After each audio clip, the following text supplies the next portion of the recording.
Halo, selamat malam pemirsa TVRI dimanapun Anda berada. Indonesia darurat kekerasan seksual. Mungkin peringatan ini sudah sering kita dengar, tapi nyatanya bertubi-tubi perilaku bejat akhir-akhir ini makin mencuat di ruang publik. Nah, publik tentunya geram dengan aksi para oknum dari berbagai profesi, mulai dari polisi, dosen, tokoh agama, hingga oknum-oknum dokter. Nah, tentunya profesi-profesi yang semestinya ini erat dengan rasa kemanusiaan justru bertindak biadab. Nah, maraknya kekerasan seksual antara pelaku dan juga korban ini mungkin bisa dilihat juga dari pola relasi kuasa. Nah, pola yang tidak seimbang ini tentunya bisa rawan untuk disalahgunakan. Faktor apa yang kemudian bisa menjadi penyebab dari rentetan kasus kekerasan seksual ini? Benarkah ini adalah kurangnya pengawasan, dan apa yang kemudian harus dilakukan agar ada efek jera bagi para pelaku ini dan sanksi berat apa yang kemudian harusnya dijatuhkan? Kita akan bahas dalam Arah Angin TVRI di malam hari. Kita ambil judul Pelecehan Seksual Jangan Diam bersama saya Ardianto Wijaya. Tentunya terkait dengan pelecehan seksual ini sebelumnya kami juga turut berempati terhadap para korban yang juga telah berani speak up begitu dan juga telah melaporkan terkait dengan rentetan dari kasus kekerasan seksual. Dan malam hari ini masih di suasana momen memperingati Hari Kartini, saya akan undang sejumlah narasumber dan hampir empat-empatnya adalah para perempuan-perempuan hebat Indonesia. Saya akan sapa satu persatu. Ada Mbak Sari Yulianti, Wakil Ketua Komisi 3 DPR RI. Mbak Sari, selamat malam. Selamat Hari Kartini juga. Salam sehat. Waalaikumsalam, Mbak Sari. Rasa-rasanya ini audionya masih belum terdengar, bisa di-unmute? Ya, sudah Mas. Oke, baik. Terima kasih. Selamat malam. Salam sehat, Mbak Sari. Sudah bergabung bersama kami. Terima kasih. Selamat malam. Ya, yang juga sudah join ada Dr. Widiawati, juru bicara Kementerian Kesehatan Republik Indonesia. Dr. Wid, selamat malam, dokter. Salam sehat. Selamat malam Mas Ardianto, salam sehat, selamat malam Bu Reni, dua Bu Reni dan juga Mbak Sari. Selamat malam. Terima kasih sudah join, meluangkan waktunya. Dokter, meskipun nanti secara singkat saya akan tanya ke Dr. Widawati begitu, karena waktunya juga singkat begitu. Dan ada Mbak Reni Kusumo Wardani dari pakar psikologi forensik. Mbak Reni, selamat malam Mbak Reni, salam sehat. Selamat malam Mas Jaya. Baik. Dr. Wid, Dr. Reni, dan Bu Sari. Terima kasih sudah join di malam hari ini, dan juga Dr. Reni, ini sama-sama Reninya, Dr. Reni Yuniati, Humas dari PB Ikatan Dokter Indonesia, PBID begitu. Dr. Reni, selamat malam, salam sehat. Selamat malam Mas, salam sehat. Selamat malam Bu Wid, Bu Reni, kemudian. Baik, terima kasih sudah join di malam hari ini. Ini yang tentunya mengkhawatirkan kita semua. Di tengah peringatan Hari Kartini, namun rentetan dari kasus pelecehan seksual terhadap para perempuan yang rata-rata korbannya ini mengkhawatirkan kita semua. Saya langsung ke Bu Widiawati, bagaimana kemudian Kemenkes merespon rangkaian dari kasus pelecehan seksual yang dilibatkan oleh oknum para dokter. Saya sebut oknum karena tidak semua dokter melakukan hal ini begitu. Ini juga tentunya menodai begitu jas putih dari profesi dokter yang tentunya kita harapkan profesi yang mulia ini. Bagaimana respon dari Kemenkes, Bu Widya? Dokter Widya. Oke Mas Ardianto, jadi sebelumnya saya sebagai Kementerian Kesehatan menyampaikan keprihatinan yang mendalam sekaligus tentunya mengecam keras segala bentuk perundungan, pelecehan seksual dan juga kekerasan seksual yang dilakukan oleh oknum tenaga medis dan tenaga kesehatan. Dan Kementerian Kesehatan memang memandang serius pada setiap pelanggaran etik dan hukum yang dilakukan oleh tenaga medis dan tenaga kesehatan, termasuk tentunya oknum dokter yang saat ini diberitakan di mana-mana. Dan dengan kasus asusila, penganiayaan, dan sampai itu amat sangat bertentangan dengan nilai-nilai profesionalisme kedokteran dan etika profesi. Dan Kementerian Kesehatan menegaskan bahwa perilaku tersebut tidak dapat ditoleransi dan juga mendukung proses hukum yang berjalan. Menekankan bahwa setiap dokter itu harus menjunjung tinggi martabat profesi, integritas dalam menjalankan tugas. Karena dokter kan sudah disumpah.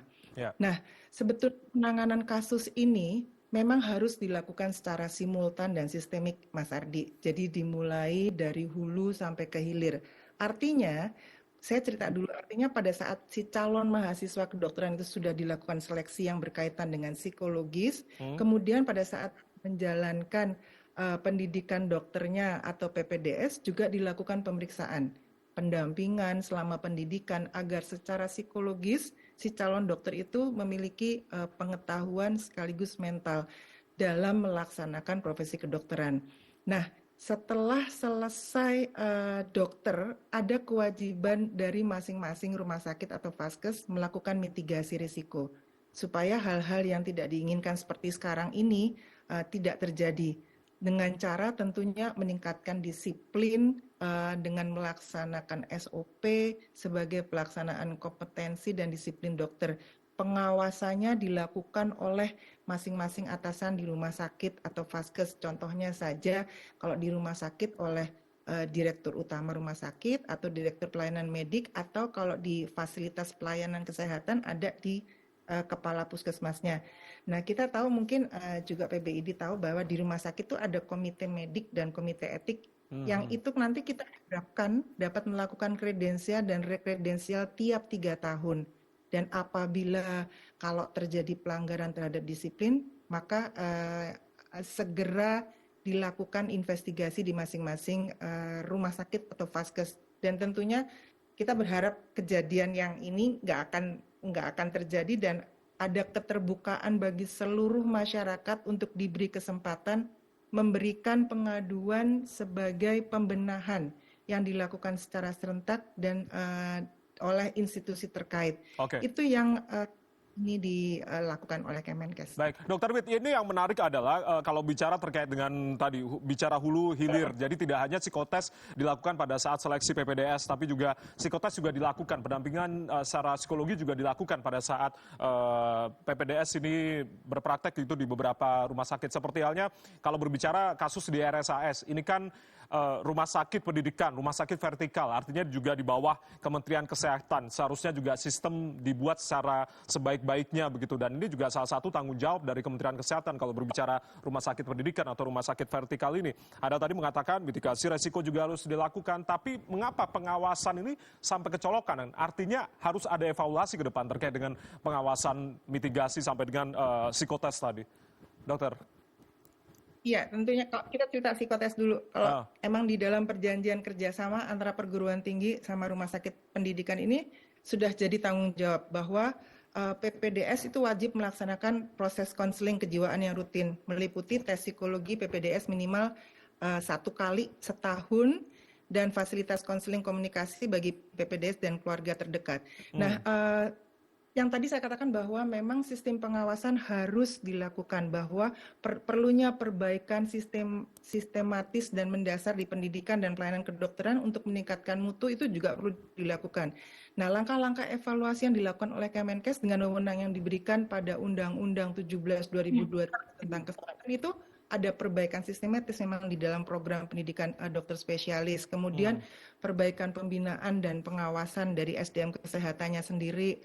Lalu perbaikan tata kelola rumah sakit, khususnya rumah sakit Kemenkes gitu ya. Jadi misalnya memperbaiki tata kelolanya di farmasinya, melakukan screening kejiwaan, monitoring well-being pada PPDS di RSK, standar pelayanannya, kemudian baik itu anestesi atau di tempat lainnya, melakukan evaluasi pada jam kerja PPDS, kemudian juga audit terhadap prodi PPDS di rumah sakit Kemenkes. Ada juga kita lakukan optimalisasi kanal pelaporan yang inklusif dan responsif. Nah, itu yang kita juga terus bergerak dan terus menjalankan untuk perbaikan ke depannya. Oke, baik. Kita bicara juga, Dr. Wit, ini terkait dengan jaminan dari Kementerian Kesehatan bahwasanya korban-korban yang bersuara ini tidak mengalami diskriminasi begitu di layanan kesehatan setelah nantinya speak up atau bersuara terkait dengan kekerasan seksual yang dilakukan. Saya flashback lagi pelaku juga di RSAS yang kemudian juga menawarkan uang damai ke keluarga dari FH sendiri sebesar 100 juta rupiah. Ini artinya kan juga upaya-upaya kemudian dilakukan oleh pelaku begitu. Bagaimana kemudian untuk bisa menjamin korban-korban yang speak up ini juga mendapatkan layanan dukungan sosial juga dan juga tidak mengalami diskriminasi begitu.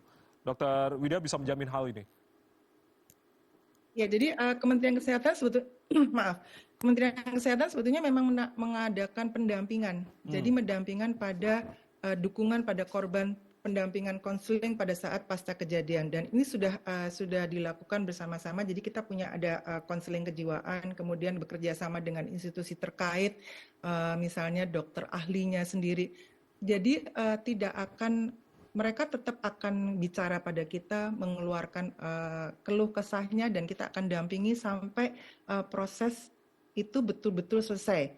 Jadi yang tersangkanya dengan kasus di kepolisian, kemudian pendampingan pada para korban dalam bentuk konseling setelah pasca kejadian. Kemenkes memberikan dukungan terhadap hal tersebut. Oke, baik. Yang menjadi sorotan tidak hanya profesi oknum-oknum dokter, tapi juga profesi-profesi lain seperti halnya oknum dari pihak kepolisian. Saya langsung ke Mbak Sari. Mbak Sari, ini kan oknum penegak hukum juga terlibat dari skandal pelecehan seksual, dari kasus ex-Kapolres Ngada, lalu juga terbaru oknum polisi di Pacitan yang diduga juga memperkosa tahanan. Ini juga menjadi keprihatinan dari kita semua. Komisi 3 merespon hal ini. Rentetan kasus ini tidak hanya dokter tapi juga oknum polisi begitu. Ya, baik. Jadi begini ya Mas, ketika kami mendengar kasus-kasus tersebut, kami pun sampai speechless ya. Kami tidak tahu harus beremosi seperti apa gitu ya. Kalau dibilang marah itu sangat marah. Dibilang sedih sangat sedih. Mungkin kalau ada yang bisa mewakili dari kata yang lebih powerful daripada kata mengutuk dengan keras gitu ya. Mengutuk dengan keras kebiadaban tersebut, ya saya sudah nggak tahu lagi kata apa yang lebih pantas lagi. Tetapi saya melihat juga kalau penegak hukum itu kan harusnya melindungi bangsa dan negara, melindungi masyarakat. Kalau untuk masyarakat biasa aja tentu ada sanksi-sanksi hukum. Nah kalau untuk aparat penegak hukum yang harusnya mereka menegakkan hukum, tetapi justru mereka yang melecehkan hukum itu sendiri, kalau saya sih sama sependapat dengan saya baca tadi siapa ya Ibu Sally ya. Kalau bisa ada yang lebih kejam daripada hukuman mati, tentu saya sangat sependapat. Karena memang ditinjau dari pasal-pasalnya aja itu sudah sangat berlapis ya. Saya sampai catat takut ada pasal-pasal yang terlewat. Itu yang saya sudah lihat itu pasal yang dilanggar itu antara lain Undang-Undang Perlindungan Anak, Undang-Undang Tindak Pidana Kekerasan Seksual, Undang-Undang Tindak Pidana Perdagangan Orang, Undang-Undang Informasi dan Transaksi Elektronik, Undang-Undang Pornografi, serta Undang-Undang khususnya Kapolres yang ada. Jadi kalau lembaga Polri tidak melakukan tindakan yang sangat tegas, maka lembaga Polri akan mengalami krisis kepercayaan dari masyarakat. Sampai sejauh itulah, sampai seberat itu menurut saya. Baik, tidak hanya terkait dengan sidang etik yang kemudian digelar di 17 Maret kemarin yang juga terungkap dari hasil tes urin AKBP Fajar begitu yang kemudian juga mengandung narkoba, ini yang kemudian juga harus kita pastikan untuk tuntutan dari hukuman tadi bisa dijerat pasal-pasal berlapis, ada undang-undang pelecehan seksual, lalu juga undang-undang lain juga perdagangan orang, lalu juga undang-undang ITE begitu. Saya ke Mbak Sari kembali, Mbak Sari berbicara terkait dengan rentetan dari kasus ini, oknum juga begitu, oknum polisi di tanggal 8 April 2025 baru beberapa minggu yang lalu, kemudian ini berpangkat Aibtu juga di Tangerang Selatan juga diduga melakukan pelecehan seksual. Publik kemudian bertanya-tanya, ada apa sebetulnya di lingkungan para oknum penegak hukum kita ini, Mbak Sari? Ya, baik. Jadi mungkin kalau kita bicara statistik, jumlah anggota Polri di seluruh Indonesia itu mungkin ratusan ribu. Dan kalau kita ambil oknum-oknum ini, mungkin ada beberapa ya. Mungkin kalau kita bicara statistik mungkin tidak besar, tetapi yang tidak besar itu jangan sampai seperti istilah karena nilas titik rusak susu sebelanga. Jadi meskipun tidak secara persentase itu mungkin tidak besar, tetapi itu harus disikapi secara serius. Dan menurut saya tidak hanya dalam perekrutan polisi, tidak saat perekrutan masuk akademi polisi itu diadakan tes psikologi, tapi sepertinya setelah mereka menjadi anggota polisi, mereka juga harus melakukan ada serangkaian tes, terutama psikologi, yang jangka waktunya tidak terlalu lama. Karena memang tugas-tugas polisi zaman sekarang kan sangat berat ya Mas, dengan berbagai persoalan hidup mereka sendiri yang mereka juga adalah manusia. Lalu tugas-tugas polisi yang menghadapi kejahatan konvensional maupun kejahatan yang modern itu pasti akan membebani mental. Menurut hemat saya serangkaian tes itu sangat perlu ya dalam tempo waktu yang tidak terlalu panjang. Oke, serangkaian tes. Kembali lagi tadi dokter juga di profesi dokter juga mengutamakan psikotes tidak hanya pada saat rekrutmen dari calon PPDS ini, tapi juga pada saat menjalani praktek di sejumlah rumah sakit. Kembali saya ke Dokter Reni, sebelum nanti saya akan ke Mbak Reni berbicara terkait dengan oknum dokter yang melakukan pelecehan seksual ini. Dokter Reni, ini kan bagaimana kemudian organisasi profesi juga memberikan pengawasan gitu yang ketat terhadap para oknum dokter ini. Bagaimana kemudian komentar Anda terkait dengan rentetan kasus yang dilakukan oleh para oknum dokter? Kita tentunya berharap ini bukan sebuah fenomena gunung es begitu, tapi satu persatu kok semakin banyak ini korban-korban yang kemudian speak up dari kasus-kasus yang dilakukan oleh oknum dokter ini. Dokter Reni. Terima kasih Mas Jaya. Semenjak keluarnya Undang-Undang Nomor 17 Tahun 2023, kewenangan ID hanya sebatas pencabutan anggota ID saja, dan ini merupakan sanksi yang terberat. Dulu ID mengeluarkan surat rekomendasi izin praktek, di mana setiap 5 tahun mereka diuji etik guna untuk melindungi masyarakat, dan mereka diminta untuk melafazkan kembali sumpah dokter sebagai pengingat. Namun semenjak Undang 17 2023 keluar, kita tidak mempunyai kewenangan untuk itu lagi. Dan terkait dengan yang dilakukan oleh sekarang ini, kami sangat prihatin dan mengecam keras. Saat ini sanksi hukum telah berproses dan sanksi etik telah diberikan. Dengan adanya kejadian ini membuat kami sangat terpukul dan akan melakukan introspeksi. Karena dengan adanya oknum-oknum ini merusak nama profesi kami sebagai dokter. Dan ID akan terus melakukan pengawasan, dan jika apabila seorang dokter melakukan pelanggaran, maka kami akan lakukan sidang organisasi kode etik kedokteran, dan sanksi terberat adalah dikeluarkan dari keanggotaan. Itu kami juga akan selalu berkolaborasi dan melakukan pengawasan dengan siapapun untuk menyelesaikan dan menurunkan semua kasus-kasus yang sudah terjadi. Demikian Mas Jaya. Oke, ini kan sebuah anomali profesi kedokteran begitu yang kemudian selalu mengedepankan etika begitu Dr. Reni, yang tentunya berbicara terkait dengan kasus-kasus yang mungkin ada yang belum terungkap juga. Kita harapkan para korban ini juga speak up begitu.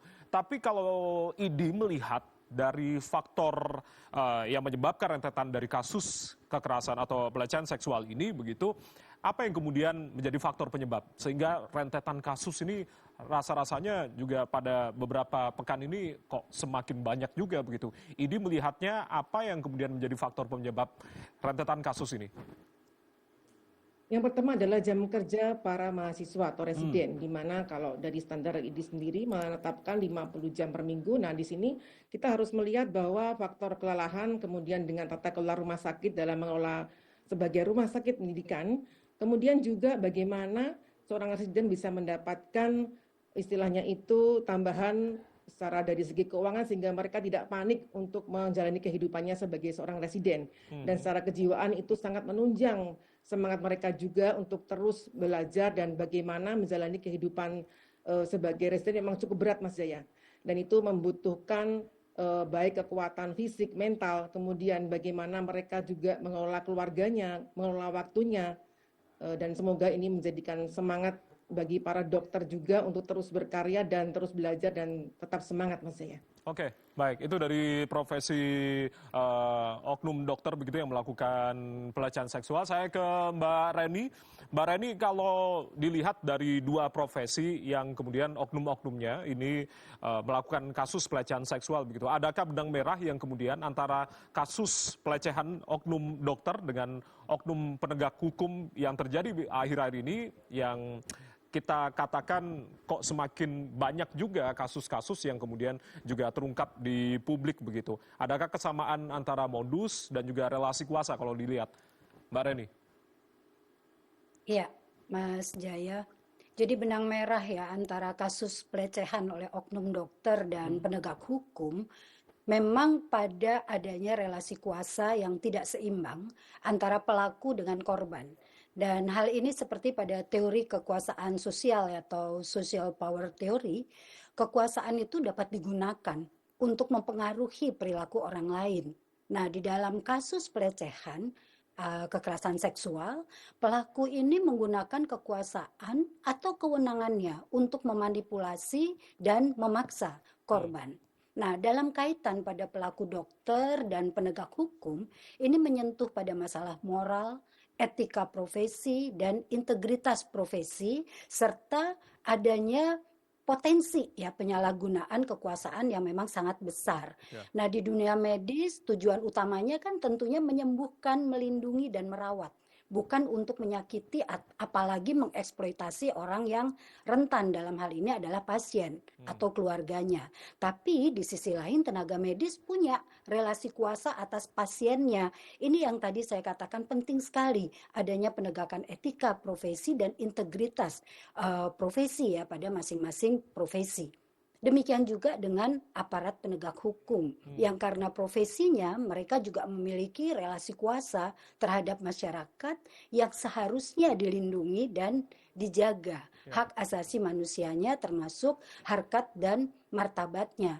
Jadi saya pikir ini menjadi salah dua kali ya pada saat orang-orang yang memiliki kekuasaan di dalam masyarakat, relasinya lebih tinggi, punya power, kemudian melakukan tindakan yang tercela. Memang kesamaan modus dan adanya relasi kuasa ini menjadi benang merah. Oke, baik.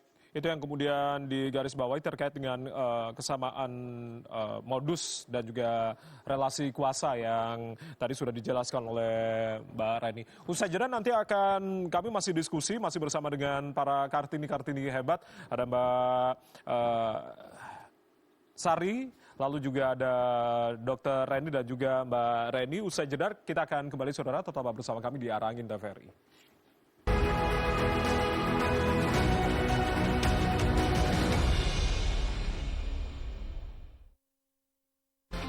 Menjuarai Coppa Italia menjadi target AC Milan.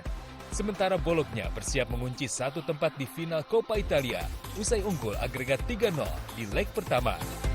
Coppa Italia, semifinal leg 2, Inter Milan versus AC Milan, 24 April 2025. Dan Bologna versus Empoli, 25 April 2025, pukul 1.30 waktu Indonesia Barat, di TVRI Nasional dan TVRI Sport. Para petinju tangguh akan saling bertarung dalam kejuaraan nasional. Memperebutkan gelar sabuk lowong. Siapakah yang akan merebut sabuk sang juara? Saksikan Ring Tinju Jakarta Big Fight ke-21, Jumat 25 April 2025, pukul 22 waktu Indonesia Barat, di TVRI Sport.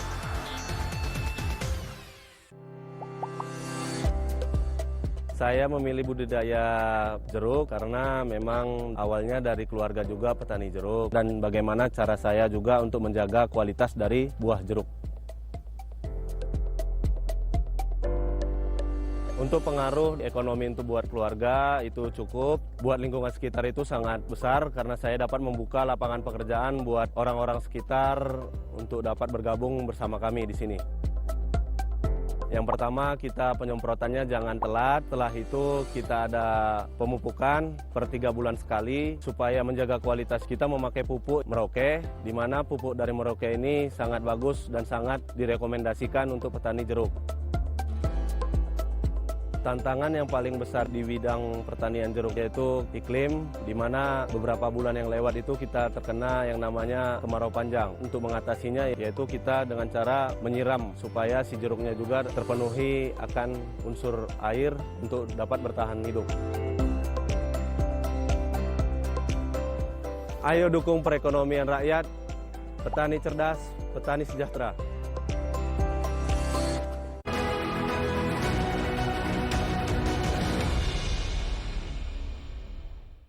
Masih membahas terkait dengan rentetan kasus pelecehan seksual yang dilakukan sejumlah oknum di berbagai profesi begitu, seperti halnya dokter, penegak hukum atau polisi, dan dosen atau tokoh agama. Saya kembali ke Mbak Reni. Mbak Reni berbicara terkait apa yang kemudian tadi sudah disampaikan. Mohon maaf, ini berbicara juga terkait dengan aksi-aksi yang biadab kemudian yang dilakukan oleh para oknum ini. Berbicara terkait tempatnya juga dilakukan di beberapa tempat yang kemudian seharusnya ini menjadi tempat yang aman bagi para pasien, lalu juga tempat-tempat kerja begitu bagi para oknum di penegak hukum yang juga sempat juga memperkosa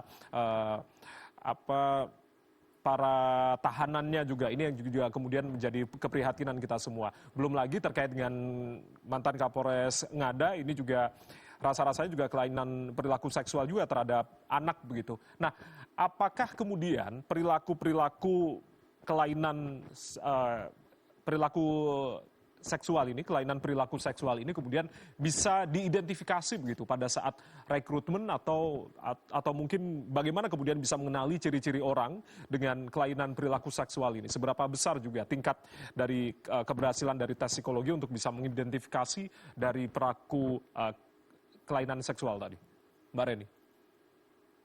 Ya, menurut saya ya, kalau kita bicara tentang evaluasi psikologis, tentunya akan diupayakan semaksimal mungkin ya untuk mengidentifikasi kemungkinan potensi gangguan-gangguan yang beresiko terhadap seseorang itu bisa melakukan sebuah perilaku kekerasan atau pelanggaran norma. Namun seperti yang tadi sudah disampaikan bahwa evaluasi psikologis itu harus disertai juga dengan perbaikan sistem. Dan evaluasi psikologis yang hanya dilakukan di awal ini tidak cukup. Perlu untuk adanya psychological check up ya. Selama ini kan yang sering dilakukan itu lebih kepada check up fisik. Tapi lupa bahwa kondisi kejiwaan itu juga perlu untuk dicek begitu ya, karena orang itu bertumbuh, orang itu berkembang. Bisa saja satu situasi lingkungan pada saat itu yang kemudian mendorong seseorang yang sudah punya potensi ini melakukan tindakan-tindakan buruknya begitu.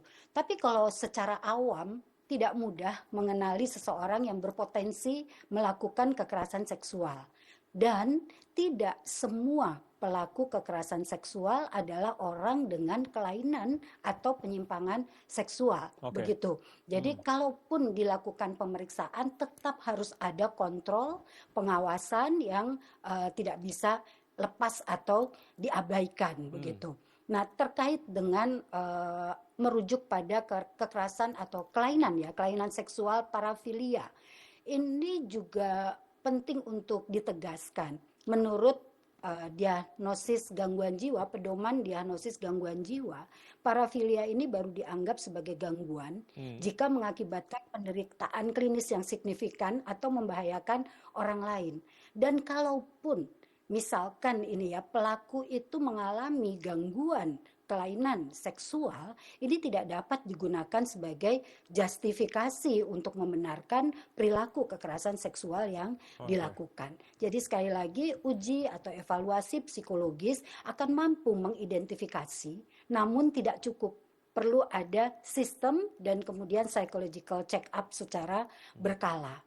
Baik. Oke, kita bicara juga terkait dengan korban yang kemudian juga tidak berani untuk speak up dan sebagian korban juga memilih untuk diam, tidak melapor begitu. Bahkan setelah kasusnya juga viral, ini juga jangan-jangan masih banyak juga korban-korban yang tidak berani untuk melaporkan diri begitu. Mengapa yang kemudian Mbak Reni lihat terkait dengan para korban yang tentunya tadi tidak berani untuk melapor ini, Mbak Ren? Berdasarkan banyak penelitian terhadap korban-korban kekerasan seksual, kenapa mereka sering memilih untuk tidak speak up ya, diam, tidak melaporkan. Ini ada beberapa alasan psikologis. Yang pertama, rasa takut akan pembalasan atau ancaman dari pelaku. Karena ternyata dari riset yang ada, kebanyakan pelaku itu hampir 60% mengenal korbannya. Dan mungkin nanti juga misalkan dihukum akan kembali ke lingkungan dekat korban. Nah, ini menjadi salah satu rasa takut ya jika nanti dia melapor, atau juga karena dia mendapat ancaman langsung dari pelaku yang mengancam untuk jangan bicara kepada siapapun, diancam. Yang kedua adalah rasa malu atau rasa bersalah yang seharusnya tidak mereka rasakan, tapi biasanya mereka kemudian merasa malu, merasa kotor, dan pada akhirnya kurang merasa percaya diri untuk berani ya melaporkan kejadiannya. Apalagi jika mereka kemudian kurang dukungan, support sosial itu kurang begitu. Bahkan kadang mereka udah bilang tuh, udah bicara, belum tentu dipercaya. Ini juga mengakibatkan orang ragu, korban ragu untuk speak up. Belum lagi ada trauma, kecemasan yang berkepanjangan sehingga membuat mereka tidak mampu untuk mengingat kembali peristiwanya. Sementara jika melaporkan itu kan nanti akan disidik ya, pada waktu penyidikan pasti akan diulang-ulang untuk ditanya mengenai peristiwa yang membuat mereka trauma. Ini tidak mudah untuk mereka. Ya. Belum lagi proses pembuktian hukum, meskipun sudah ada undang-undang TPKS, ini juga ternyata pembuktian hukum untuk kekerasan seksual masih sulit dan rumit.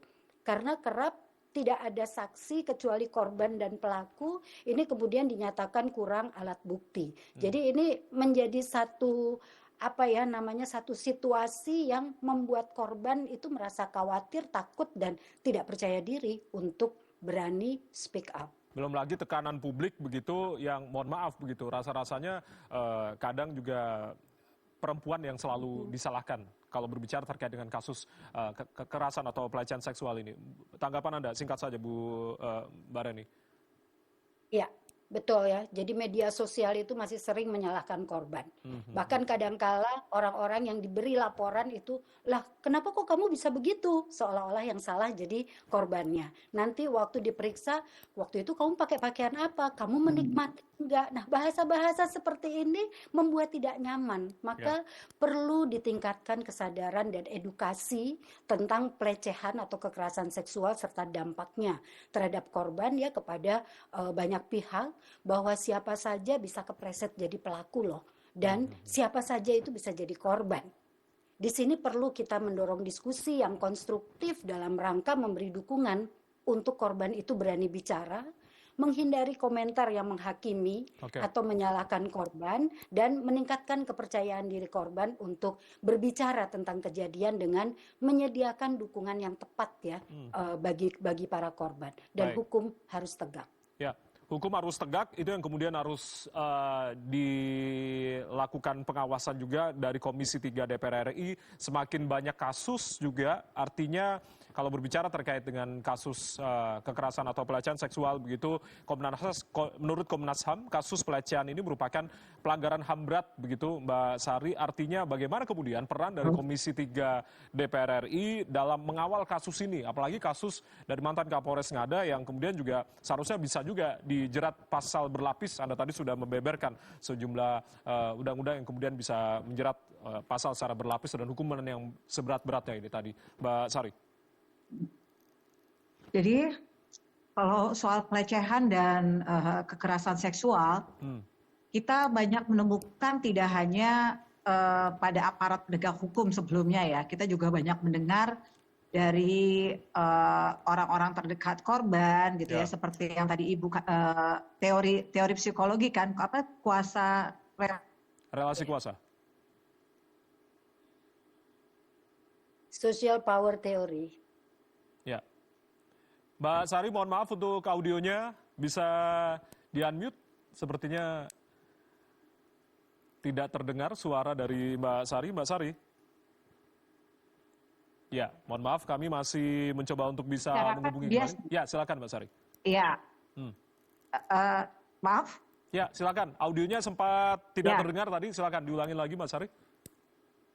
Oke, untuk masyarakat biasa saja, apabila melakukan kekerasan atau pelecehan seksual, itu kami di Komisi 3 itu sudah berbicara dengan lugas kepada Bapak Kapolri pada salah satu sidang Komisi 3 RDP dengan Bapak Kapolri untuk meminta dengan tegas untuk kasus tersebut tidak ada restoratif justice.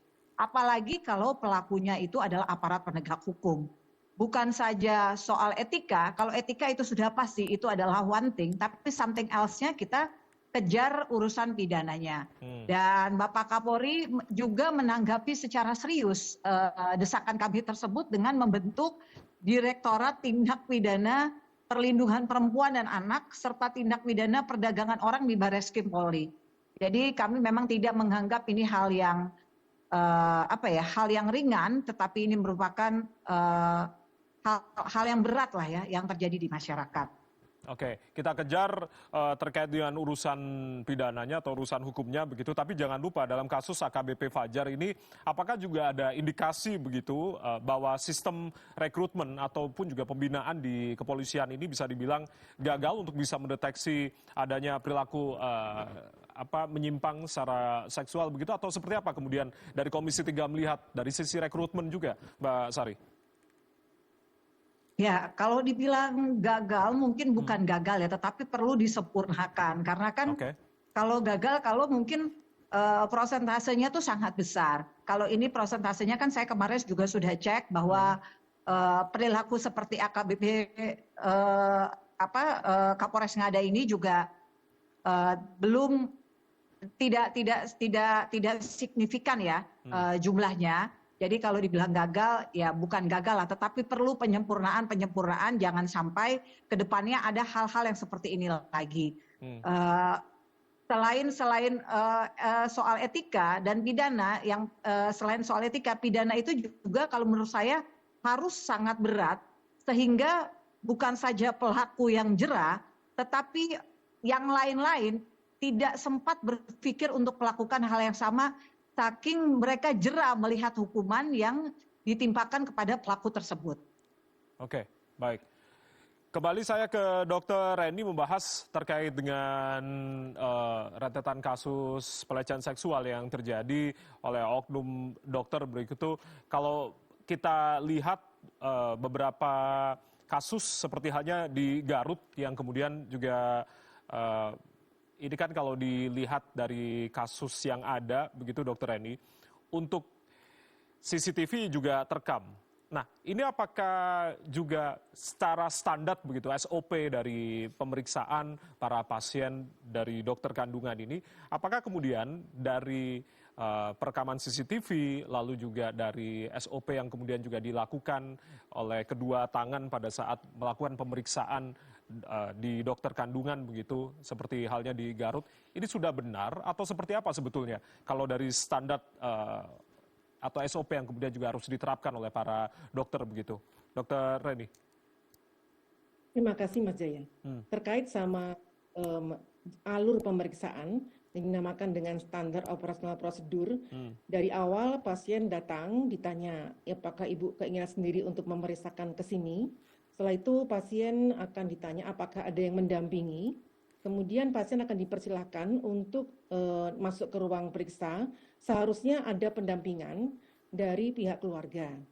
Kemudian juga ada perawat yang membantu dan menjadi asisten dokter supaya nanti apabila terjadi hal yang di luar dari prosedur itu bisa menjadi saksi. Kemudian setelah itu, setelah rekam medisnya dilakukan, jadi sudah terdata identitas pasien, kemudian pendamping, kita melakukan namanya informed consent. Jadi kita memberikan kertas terkait persetujuan, apakah berkenan dilakukan pemeriksaan yang terkait dengan pembukaan baju, kemudian apa yang akan diperiksa, dan bagian-bagian yang diperiksa itu dinamakan dengan informed consent untuk melakukan tindakan. Nah di situ dokter harus menjelaskan dengan rinci seperti kayak kita di bank itu loh Mas, itu kan ada penjelasannya.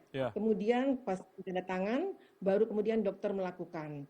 Nah sebenarnya untuk area-area private seperti di area yang menyentuh area-area pribadi yang terbuka, sebaiknya memang tidak ada CCTV dan memang klinik yang ada CCTV itu ada di ruang-ruang publik. Dan untuk saksi maupun bagaimana mereka berpraktek itu memang harus ada pendampingan dari perawat, kemudian juga dari keluarga sebaiknya juga ada pendampingan sehingga tidak menjadikan pemeriksaan yang cenderung sensitif itu tidak menjadi persoalan. Baik. Begitu Mas Jaya. Baik, Dokter Reni, tapi itu berbicara terkait dengan pasien begitu. Tapi bagaimana kemudian mekanisme dari perlindungan terhadap profesi dokter sendiri sebetulnya? Sebagai dokter seharusnya kan tadi mempunyai ini kan mempunyai kode etik ya. Seharusnya dia kalau dokter itu kita sebagai ID itu melaksanakan pengawasan anggota yang supaya dia melaksanakan kode etik secara tepat, dan pada saat dia lulus kan disumpah Mas untuk menghormati pasien. Jadi kalau itu sudah menyangkut dengan masalah pidana, itu kita serahkan ke pihak yang berwajib. Oke. Dan dalam ini memang kita berfungsi sebagai pengawas dan kita akan memberikan pengawasan secara terus-menerus, walaupun ya dokter yang tidak beretika itu masih jauh lebih sedikit daripada dokter yang memiliki etika dan berarti nurani Mas. Begitu. Baik. Pengawasan terus dilakukan, termasuk juga mengawal kasus hukum begitu. Kita tentunya berharap agar tidak menodai banyak lagi begitu jas putih yang digunakan oleh para dokter-dokter di Indonesia, yang kemudian juga masih banyak yang kemudian juga berhati baik begitu kepada para pasien, dan juga tadi yang seharusnya juga ini profesi-profesi ini erat dengan sisi kemanusiaan begitu. Usai jeda kita masih akan membahas, masih bersama dengan Mbak Sari, Dr. Reni dan juga Mbak Reni. Kita masih membahas terkait dengan judul kita di malam hari ini, ke pelecehan seksual jangan diam. Tetaplah bersama kami di Arah Angin TVRI.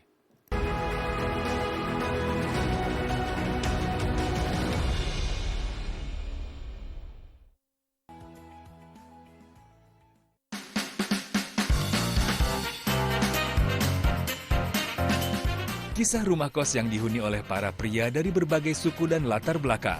Tapi di balik kehidupan mereka, ada Pak Mul, sang pemilik kos yang berusaha menyelamatkan kosan. Mampukah para penghuni menyelamatkan rumah kos yang telah menjadi keluarga untuk mereka?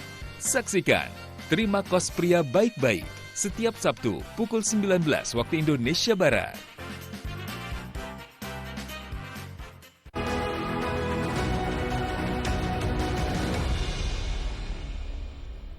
Kita ada di segmen terakhir Arah Angin TVRI, membahas terkait dengan pelecehan seksual jangan diam. Itu yang kemudian kita harapkan. Kita ke Mbak Sari. Mbak Sari, kalau berbicara di media sosial ini kan juga mengenal istilah viral for justice begitu. Apa yang kemudian harusnya kita bisa lakukan begitu, atau masyarakat sipil untuk kemudian bisa membangun budaya berani berbicara atau berani speak up begitu terkait dengan perilaku kekerasan atau pelecehan seksual ini, Mbak Sari? Baik, jadi kalau kita berbicara secara di media sosial, kalau menurut saya tidak ada masalah kita berbicara di media sosial sejauh kita bisa mempertanggungjawabkan apa yang kita bicarakan di dalam media sosial itu. Kalau enggak kan kita juga bisa terkena Undang-Undang ITE. Dan yang tadi yang dibilang no viral, no justice, saya rasa polisi sampai hari ini juga bekerja sangat keras untuk bisa mengungkap semua kasus-kasus yang dilaporkan kepada Polri. Dan masyarakat, saya juga berharap masyarakat juga membantu ya dengan adanya pembicaraan di media sosial bagi yang dibuat oleh masyarakat. Saya harap itu juga bisa membantu kerja-kerja polisi. Jadi menurut saya bagus-bagus saja kalau memang kita semua bisa sama-sama menjaga keamanan ketertiban di masyarakat untuk membantu Pak Polisi. Pak Polisi kan jumlahnya juga tidak mungkin kurang secara proporsinya kurang bisa memenuhi jumlah penduduk Indonesia. Oke, baik. Ini kan viral for justice ini kan sebetulnya banyak yang belum terungkap. Kita tidak berharap ini menjadi fenomena gunung es begitu, Mbak Sari. Apa yang kemudian Anda harapkan agar kemudian para korban ini berani speak up kembali begitu, dan bagaimana kemudian kita bisa menyalurkan laporan-laporan terhadap kekerasan atau pelecehan seksual ini?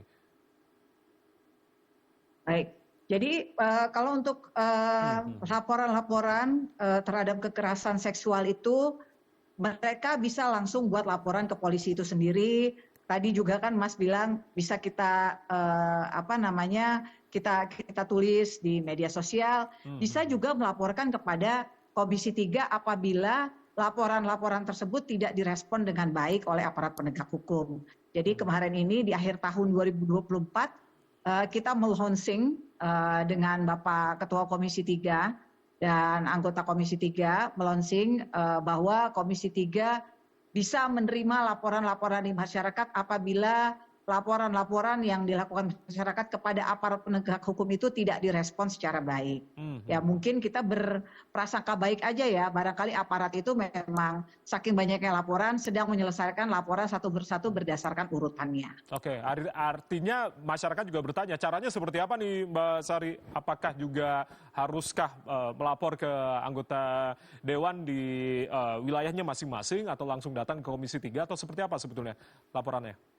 Ya, kalau di DPR RI kita masyarakat bisa membuat laporan tertulis, Mas, ke kita. Kalau di DPR RI ya bisa membuat laporan tertulis apabila ada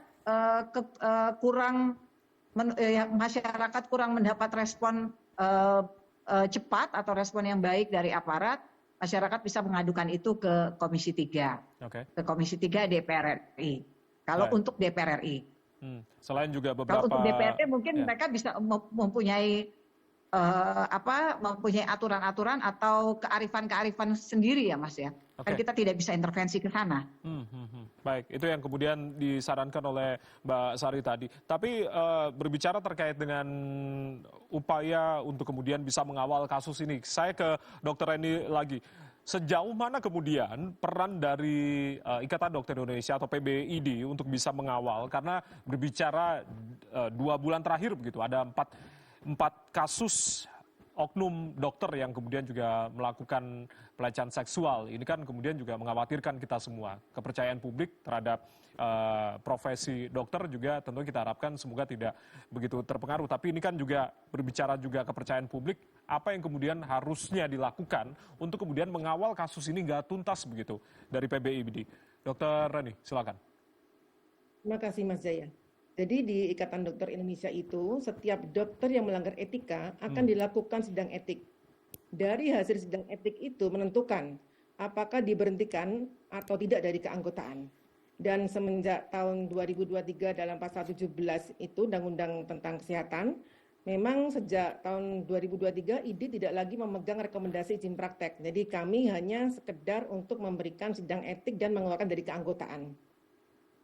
Itu Mas Jaya. Oke, baik.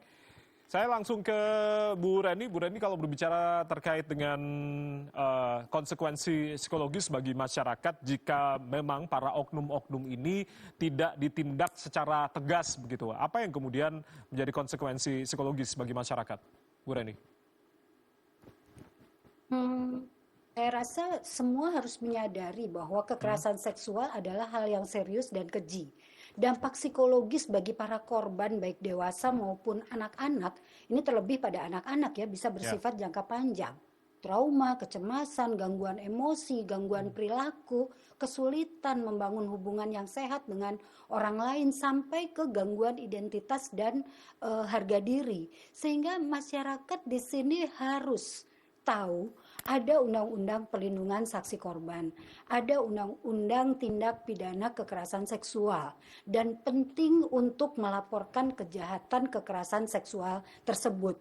Tadi Bu Sari sudah menyampaikan bahwa Komisi 3 bahkan menerima untuk surat tertulis begitu ya. Mungkin ini bisa menjadi salah satu saluran aman ya, tanpa harus hadir ke kantor DPR begitu, tapi bisa diterima surat pengaduannya. Nah, masyarakat harus tahu di sini, harus disosialisasikan sehingga mereka paham.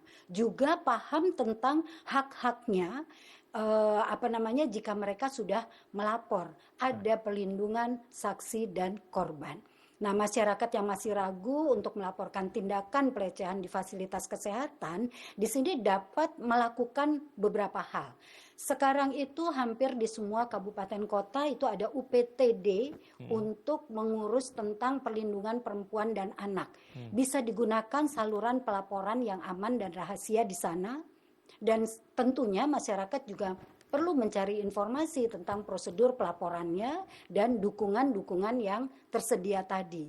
Mencari dukungan keluarga, teman, atau mungkin organisasi yang dapat dipercaya dan juga datang ke fasilitas-fasilitas kesehatan, ini bisa menjadi salah satu jalan ya jika mereka masih ragu dan masih bingung.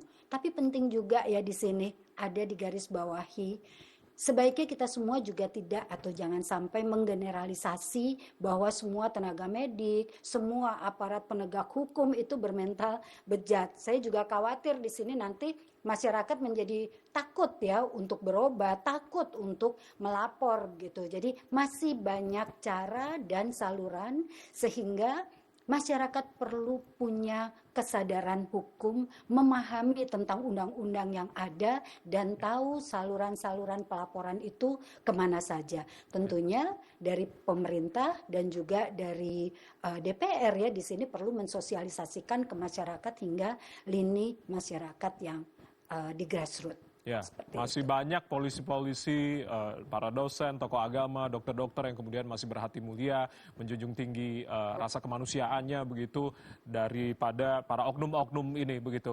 Kemudian saya ke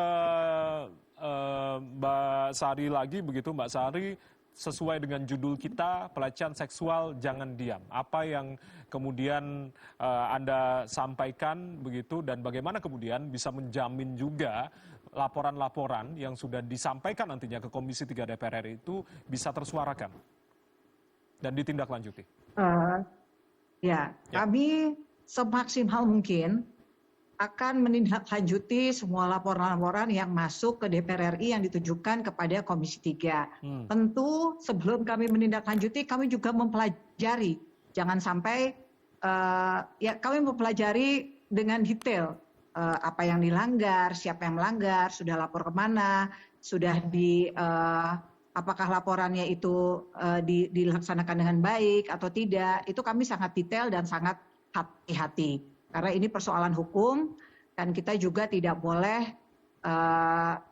salah dalam menanggapinya. Dan saya sih berharap siapapun, tentu kaum yang lebih lemah ya, karena sekarang pelecehan seksual tidak hanya kepada kaum wanita atau anak-anak, tetapi kaum lelaki juga ada loh Mas. Ya. Jadi saya mungkin kaum lelaki yang kedapatan pelecehan seksual juga mungkin lebih malu ya dalam mengungkapkannya. Tapi saya tetap menghimbau bagi mereka yang terkena musibah itu untuk tidak segan. Ya pertama tentu melaporkan ke pihak yang berwajib. Ya tentunya minta support sistemnya ya dari keluarga untuk bisa mensupport keluarga yang mendapat musibah tersebut untuk bisa menjadi kuat secara mental. Nah, semoga lancar ya laporan kepada pihak berwajib. Apabila tidak, ya kami anggota DPR RI, kami sebagai anggota DPR RI dan kami sebagai lembaga DPR RI itu sangat siap ya, bahkan mungkin 24 jam kita menampung laporan-laporan tersebut. Dan laporan-laporan itu kami di DPR di Komisi 3 itu sangat rajin untuk membahas setiap laporan-laporan tersebut satu persatu. Bahkan kemarin juga ada kasus yang sudah terjadi 30 tahun yang lalu pun kami mau mendengarkan apa duduk masalahnya. Baik. Apalagi kasus berat seperti pelecehan seksual yang dilakukan oleh masyarakat biasa maupun yang dilakukan oleh aparat hukum. Ya, tapi jangan lupakan juga perlindungan terhadap para pelapornya ini juga yang sangat penting juga Mbak Sari. Ya. Perlindungan terhadap para pelapor ini yang kemudian juga harus dijamin. Ya, perlindungan para pelapor tentu dengan sendirinya juga kami akan sangat maksimal dalam melindungi ya, karena memang yang sesungguhnya itu kan kami ingin bisa melindungi masyarakat Indonesia yang seluas-luasnya. Baik, itu yang kemudian kita harapkan sesuai dengan judul kita, pelecehan seksual jangan diam, artinya banyak saluran-saluran yang kemudian bisa disampaikan untuk kemudian bisa speak up, Tidak hanya para perempuan, ironisnya di peringatan Hari Kartini bukannya berbicara terkait dengan kesetaraan, tapi juga masih banyak PR-PR yang kemudian juga sangat diperhatikan. Salah satunya adalah kekerasan seksual terhadap para Kartini-Kartini kita. Terima kasih sudah bergabung bersama kami, Mbak Sari, Dr. Reni, Mbak Reni sudah bergabung bersama kami. Selamat Hari Kartini sekali lagi. Semoga kita kawal secara terus begitu kasus hukum terkait dengan pelecehan seksual ini. Kita kawal secara bersama-sama. Terima kasih, selamat malam, salam sehat semua. Selamat Baik. malam. Selamat malam. Terima kasih. Ya, semua. Demikianlah Hara Angin Teferi, saya Ardianto Wijaya mewakili teman-teman yang bertugas mengucapkan terima kasih atas kebersamaan Anda. Selamat malam, sampai jumpa.